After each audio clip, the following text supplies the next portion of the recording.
All right, everybody, this will be a warning to all politicians. I'm running for president 2024, part 81, I believe. And in the lovely state of Pennsylvania here. On my way to Jersey. And just getting ready to roll. Have a few minutes, so I thought I'd post some other things that were on my mind. Well, yesterday was like a Daytona 500 day, though. So I kind of wore out, so forgive me if my thoughts aren't all together. A lot of days can be like Daytona 500 days out here. Actually, that's what we do every single day, pretty much 7 days a week. I run 500-600 miles. Some even run more. Sometimes it's not all that bad. Open road. Other days it's jockeying for position every minute of the day, and you're always on alert watching people getting on the freeways with, their head up their ass or on their cell phone and all kinds of stupid stuff. So anyhow, get my thoughts together here. We're now going into our 8th month that we know of our China flu, China virus, whatever you want to call it. I'm going to call it the China flu from now on, because that's what it is a flu. And they can give you your little where'd mine go? Your little placebo. This is going to protect you. Mask. That's all that is. It doesn't do any good. You can breathe through it. The virus is in the air. People around you have it or whatever. You can still breathe it in. I don't know if you can get it through touch or whatever. And I heard one guy was saying one of those doctors said you even need to wear goggles or something. So anyway, I kind of wanted to go over the hysteria from the start of all that, and a lot of it from the Como clowns, Bozo and Bobo, and a lot of other people who just didn't mind putting extreme fear out there for the population, distorting a lot of the facts. Excuse me. I still smoke, so unfortunately. But anyhow, looking at all the propaganda, hysteria, and everything with this flu, because here's the deal. They say, oh, what are the symptoms? Well, they're flu-like symptoms. Coughing, sneezing, high fever, body aches. In some cases, can cause respiratory problems, even just like regular flu can, with pneumonia and stuff, and can cause death. And the way they were broadcasting everything, you swore people were dropping like flies all over. But during all this, you still pass all these large homeless encampments, people living in squalor, close contact. They're not having no masks. Oh, and speaking of the mask, lovely, made in China. How do we know they ain't shipping the virus in on the masks? But, notice that about the packaging. A lot of them made in China. Isn't that wonderful? So millions and millions of these little cloth masks are being made. Somebody's making some money off of this. And when the supposed vaccine comes out, somebody's going to be making a lot of money on that. Need to find out who's doing that and invest in that company. But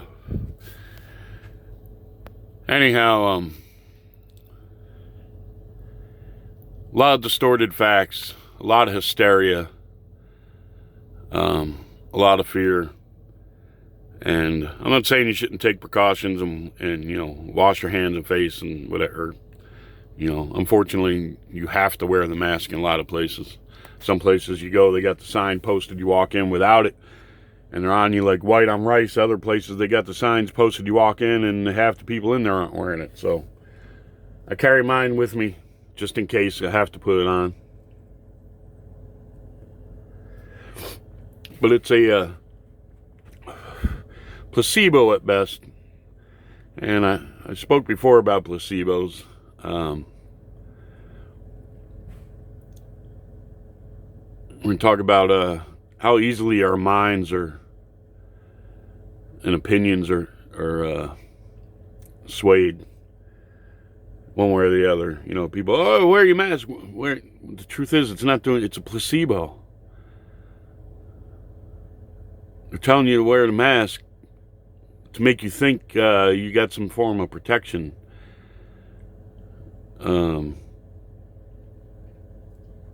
And also maybe to increase the fear factor. I don't know. Anyhow, there's a lot of things you can look at that have happened in the news media over decades.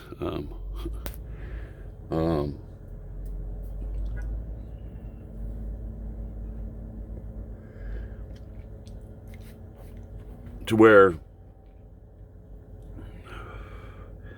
CIA, other government agencies have planted stories on purpose. Politicians plant stories on purpose. News agencies.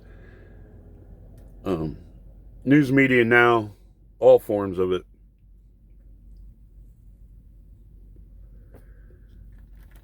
are made to manipulate your mind. After 9/11,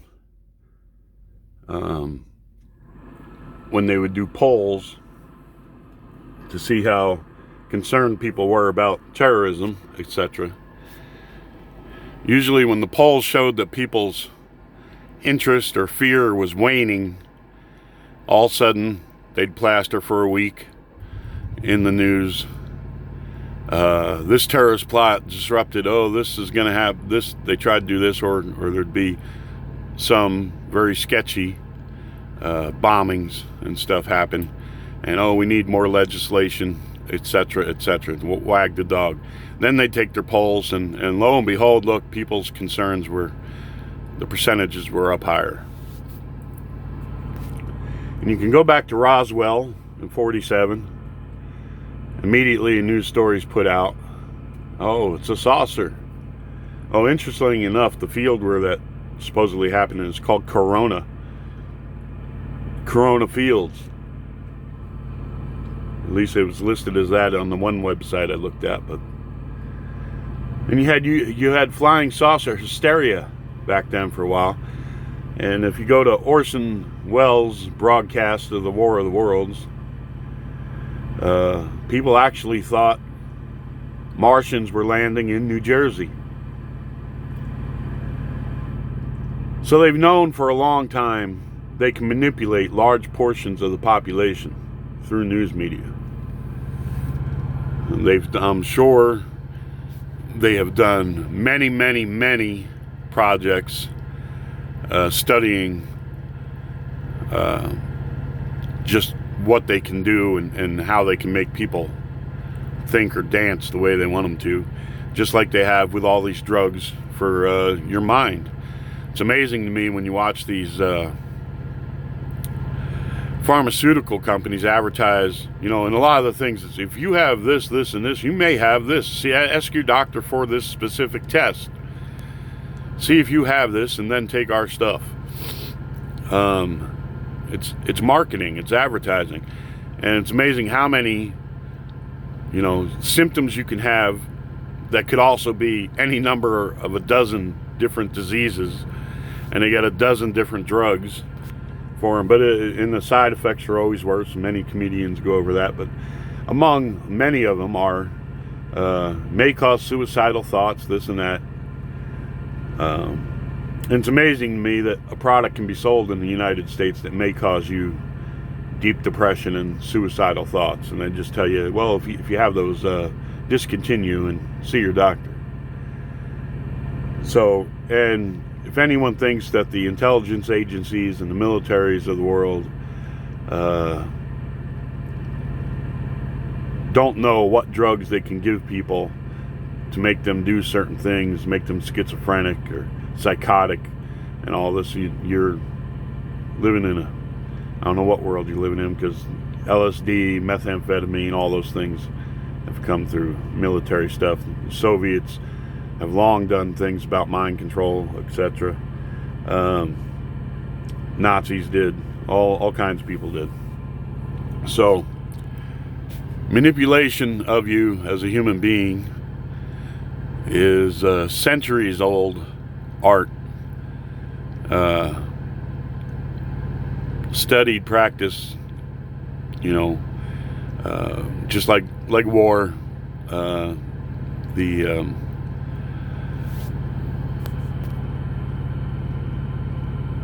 ways to start them, fight them, all these types of things.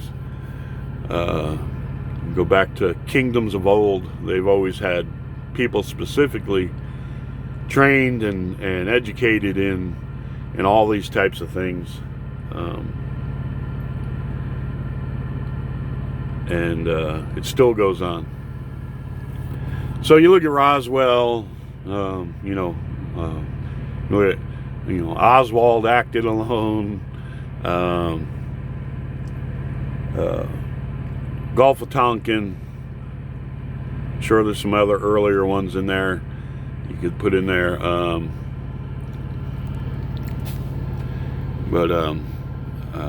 Go to 9/11. Well, even before that, some of the mysterious plane crashes where they, I think one was Egypt. They tried to blame the Egypt pilots. One saying it was a suicide thing, and he crashed the plane, put it straight down, whatever, and all this. And there were stories that there were systems put on these planes where they could be controlled from outside sources and stuff. But anyhow, look at all the stuff with 9/11. That doesn't add up. Everything's vaporized except for the passport of one of the guys who was flying the plane. They conveniently find their luggage on a carousel with notes inside detailing what they're going to do. All kinds of stuff that just doesn't add up. Oh, the CIA and FBI botched. They didn't. They even had that Khalid Sheikh Mohammed. The FBI had him and his laptop and everything in custody or whatever. But they didn't look in his laptop where the plans were found later. You believe that? Maybe they did look, and that's how they got the idea. I don't know. Anyhow, so many things. And then, the war in Iraq, weapons of mass destruction that weren't there. You have the stuff in Libya that's never been resolved, with the embassy, what exactly went down there, all kinds of things. And you look at this virus and how it's been politicized, the tremendous amounts of federal money that are being put out. You look at these demonstrations and stuff, Black Lives Matters, Antifa, all this stuff. These things are organized. A lot of the news media plays along with it.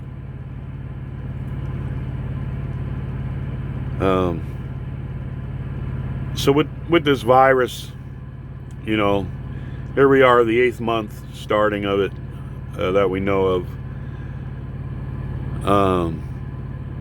People being arrested for, not wearing a mask or being too close together and stuff, not being able to go to church, things of this nature, and they're letting people out of jail because, they might get the virus, that's a violation of their rights, etc. What a bunch of crap. What a bunch of crap. What happens if you get the virus? What do? Go home, take cold and flu medicine, You know, get you some Tylenol cold and flu, get you some NyQuil, stay away from other people, etc. What do you do when you get the normal flu? That's what you're supposed to do anyway. Some people still go out and about and everything, but for the most part, you stay in bed, drink a lot of fluids, get some rest. You know, maybe in some cases they'll give you some antibiotics or something. I don't know what exactly is effective. We hear that hydroxychloroquine stuff is supposedly really effective, but they're trying to snuff out anyone who says that is. So I don't know if it is, but then they tell you, well, you can have it and not have any symptoms. Not have any symptoms. Well, how do I know? Well, you got to take the test. So you take the test and they tell you, oh yeah, you got it, but I don't feel sick. Well, you don't know, you can have it and not be sick. Well, how do we know they're telling the truth? Then we hear, well, a lot of the tests are faulty, kind of covering their asses, I guess. In case somebody figures out, you know, hey, I never had the shit. They told me I had it. I had to go home. Because once you take tests, what happens? You got to go home for 2 weeks. Can't work, can't do nothing. So there's definitely a lot going on to see how much of the population they can manipulate. You know, and after 9/11 with the Patriot Act and all this and everything, and then Obama's NDAA, they flat out made it legal for the government to lie to us. Where before they could be busted for lying and committing fraud and these types of things, and there's clauses in there that they can't be held responsible. And also the CIA makes canned news stories, gives them to the news media, and when they asked Bush about it, Bush Jr., back then, he said, well, no one's twisting their arm telling them they have to run them, which I doubt. A lot of these journalists, many of these people have gone to either military colleges or through the military journalism schools and stuff. They have their own training ground with the armed forces radio network and stuff like that, and they teach people how to be talking heads and toe the line. So, like I said before in some of these videos, it's a very strange time in this country. And whether it can all ever be sorted out, I don't know. I do know the only place you're going to get exact truth is from your maker. And even that eventually gets distorted by men. And is why he keeps sending messengers to clean up the mess we make, to try and clean up the mess we make of things, or certain people do, people for power. And for example, like I said, I'm studying the Baha'i faith and the messages of Baha'u'llah. I haven't been able to read too many texts. I've read some and listened to some on YouTube. And like before, I said, you know, as a Christian, I question Christianity as to what, you know, Jesus taught and what happened. And, you know, he talked about brotherhood and love your neighbor and, you know, peace and the kingdom of peace. And then with Islam, I saw the splits within it and the murder of the Prophet's family. And the divisions there, and it's like why, and it's explained in the Quran. You know, when the religion comes, it's pure and meant for our benefit, and men use it for power and wealth and etc. and so on. And if the message is, you know, we're all supposed to be united, humanity, of course there's people in power who don't want to give up that power. They don't want to yield to anyone else, and that's what happened to the Bab and Baha'u'llah. the powers that be, the religious powers and the government powers, denied them, would not listen to them. And you can follow that back to the time of Muhammad, his descendants, to the time of Jesus, to the time of Moses.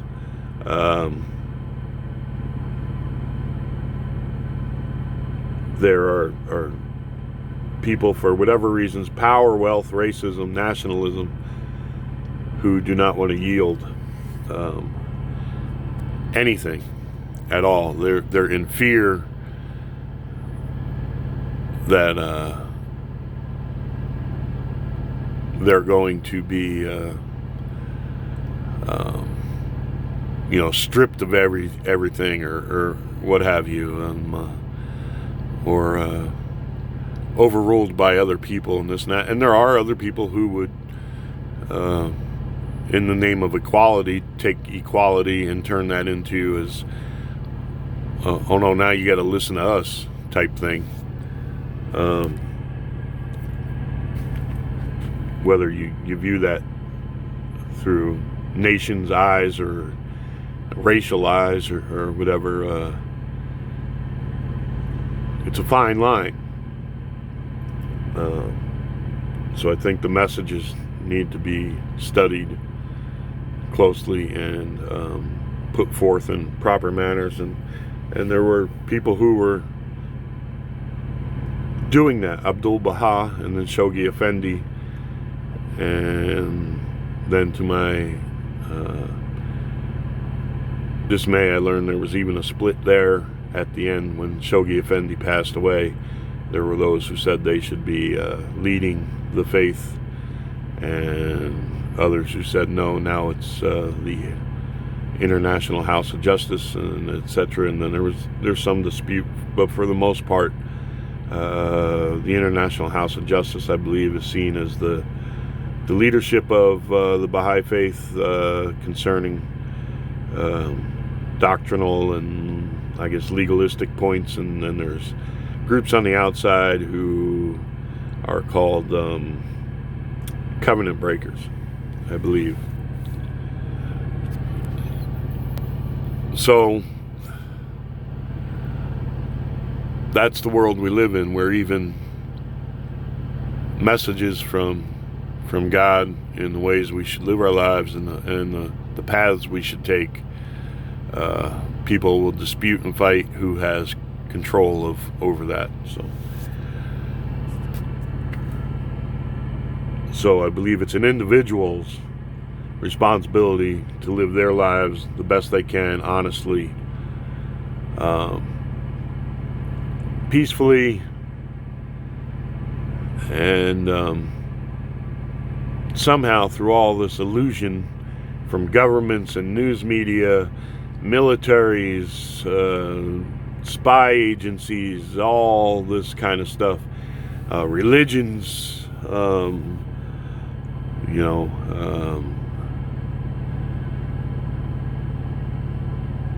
it's a hard road to walk and try and keep the middle path, and the question is, should you just totally absolve and drop out from this life and try and keep your middle path and to yourself, or do you try to affect change, etc., and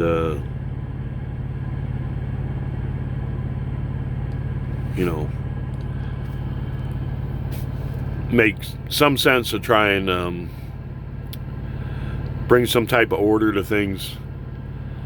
Or do you just say it's too big a mess for any one person or any group? Because anytime you're going to say, no, this is the way it ought to be, you're going to have dissent and people confrontational. And one of the biggest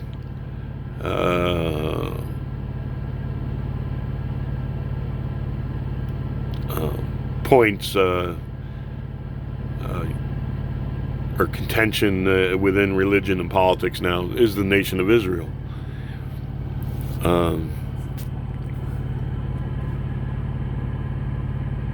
So, you believe Jewish people ought to have the right to have a land and practice their religion, etc. But at the same token, you're like, hey, you can't just commit genocide and push all these people out of towns and bulldoze their homes and all this kind of stuff. And so if you were to, what's the answer to that? What will the borders of Israel be? See, there's all kinds of things like that I think even if you had specific guidance, there's lots of people who will tell you do have specific guidance from God on that. They're evangelicals and will never object to anything Israel does.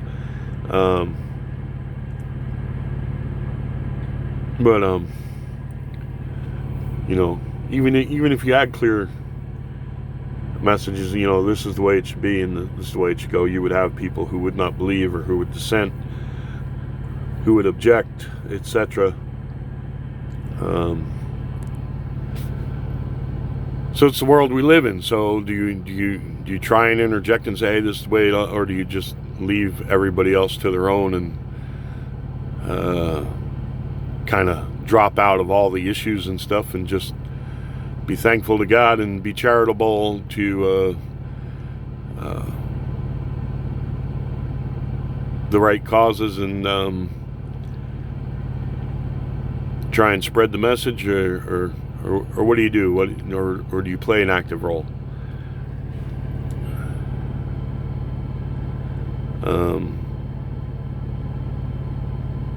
Because every action there's a reaction.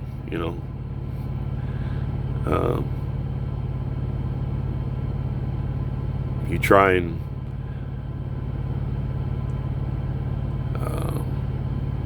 join the fray, so to speak, and direct people in certain ways. I mean, then you can be the stone in the river, the boulder, in the creek or whatever, causing the disturbance. So it's kind of a philosophical thing, I guess. I don't know. But other than religion there, we can see our minds are being berated every day, every single day. With coronavirus, the China flu, every single day, depending on where you are, especially when it first started, when I went up to the East Coast, was in Jersey, I felt like I was going to get that crap just walking across the parking lot. You could just feel it clinging to you. There were so many people wigged out about it, and it was on the news 24/7, and fear. It was like after 9/11. I'd be down on the docks in Long Beach waiting to get a container coming off a ship, and which is quite spooky on the weekends there. There ain't hardly anybody there. And on the radio and on the news all day long, all night. They say terrorists might be trying to sneak an atomic weapon in through one of our ports and this and that. And I'm sitting there with all these containers, and it's like, anybody checking these things? And it's just, it can wear on you. And that's what they've done with this China flu. So what can you do other than wear your mask when you have to, whatever? Do things. You don't hear anybody talking about things you can do to bolster your immune system at all. Stay at homes and all these Hollywood people and everything, I don't think they have a clue. I'm so tired of seeing programs where these people, even the news people from the East Coast, we're still doing our shows from home, and the late night people, give me a break, would you? Give me a friggin' break. You would think the whole nation is held up. Life is going on out here, across the country, and that's the thing, is they can localize to a certain degree. If you don't know what's going on in the rest of the country, you're not out and about, and all you're doing is being bombarded with this. It's doom and gloom, and and all this type of stuff. It's the same thing with the inner cities and stuff. A lot of people believe what they believe about police and the rest of the country. They never go anywhere else and never meet anybody. They just have these people come in, so-called leaders, berating them and yelling at the top of their lungs how racist and the cops are out to kill them and this and that and everything like that. And that's the way they believe the world is. Get the hell out of there.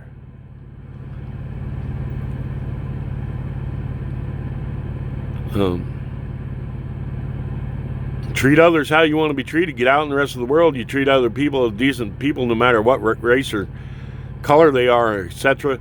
9 times out of 10 they're going to treat you the same way. So, but you run around with this chip on your shoulder and hating people, you're going to get what you pay for. It's what you're going to get back. So anyhow, I just kind of wanted to throw the concepts out there about our minds. I mean, anybody want to buy a pet rock? How about sea monkeys? How about anything, it's new and improved? How about this gadget? All the snake oil salesmen are still out there. They're more polished and they have technology now. And, everything's a big infomercial. Is the way you need to look at it. No matter, go through religion to politics, whatever, it's all a big infomercial. People trying to get your attention and have you follow them. So, which I really think is, it's kind of ironic, all these people. How many followers do you have on Twitter or this and that? It's a big thing. Followers. Everybody's a guru now. All right, wish you all the best out there. God bless. I hope you get the idea of what I'm saying there. About our minds and the media, and maybe we should be more skeptical about a lot of things. All right, wish you the best out there. God bless.